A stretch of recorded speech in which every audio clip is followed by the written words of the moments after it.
అసలు మీరు డైరెక్టర్ అవడానికి ఇన్స్పిరేషన్ ఏంటి సార్? మా అమ్మ ఇంద్రజ గారు. ఆవిడ జడ్జి కదా సార్? ఆవిడ జడ్జే, కానీ మేము స్కిట్లు చేస్తున్నప్పుడు ఈ డైలాగ్ ఎలా చెప్పచ్చు.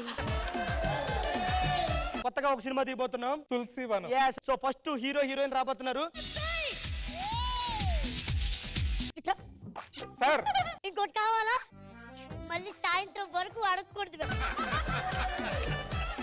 ఫస్ట్ సీన్ ఏంటంటే, మీరు ఇంట్లో ఐఏఎస్ చదువుతున్నానని చెప్పి క్రికెట్ ఆడడానికి వెళ్ళి ఒక మంచి ప్లేయర్ అవుతారు. మన గోల్ ఏంటి? నలుగురు పిల్లలు. ఆడుకున్నా కదా, నలుగురు చాలు. ముందు బాల్ ని కాదు, మన గోల్ ని చూసుకో. అర్థమైందా?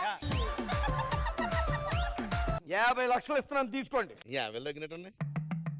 ఏం పర్లేదండి, అన్ని పట్టించుకోండి. అమ్మాయిని తిన్నాను చాలంతే. అల్లుడు గారు, 50,000 ఎప్పుడైతే మీకు ఇచ్చానో అప్పుడే మా అమ్మాయిని కాల్పురానికి పంపిస్తాను. కట్నం ఇచ్చారు కదా, అందులో 50,000 మొఖాన్ని కొట్టి తీసుకురావచ్చు కదా మీ పిల్లల్ని. ఈ ఐడియా నాకు రాలేదు. అదే గ్యాప్ ఇస్తారాదు, డైలీ రావాలి. సూపర్. అదే నీ ప్లేస్ నేను ఉంటారా, దాన్ని 2 పీకి దాని మీద అప్పుడు తీసుకొస్తానా. ఇప్పుడు చూడరా, ఇప్పుడు చూడాలి. మా ఎవరు రమ్మనరా? ఎందుకో 2 పీకడానికి. దానికి అదేందుకు నేనే ఉన్నాను కదా.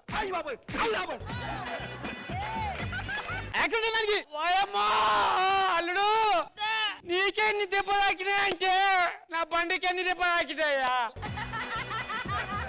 బండే వాళ్ళు ఇచ్చిర్రు, మామిచ్చిండు. ఎంత స్పీడ్ లో పోయినావు? 20. నరుకుదా 120. ఎట్లా వచ్చినావు? 108.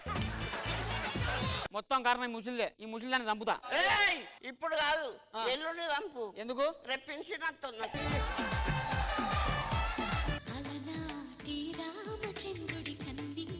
అమ్మాయి సిగ్గుపడుతుందా? అంటే అమ్మాయి మొహం చూసి నేను కూడా సిగ్గుపడతానా? నువ్వేంది మగ జాతే సిగ్గుపడింది. ఈమె తోడు పెళ్లి కూతురు. ఇప్పుడు నేను పెళ్లి కూతురుగా నేనేం చేస్తే మా చెల్లి కూడా అదే చేస్తుంది. నీ పేరేంటి? కళావతి అండి. కల్లావతి.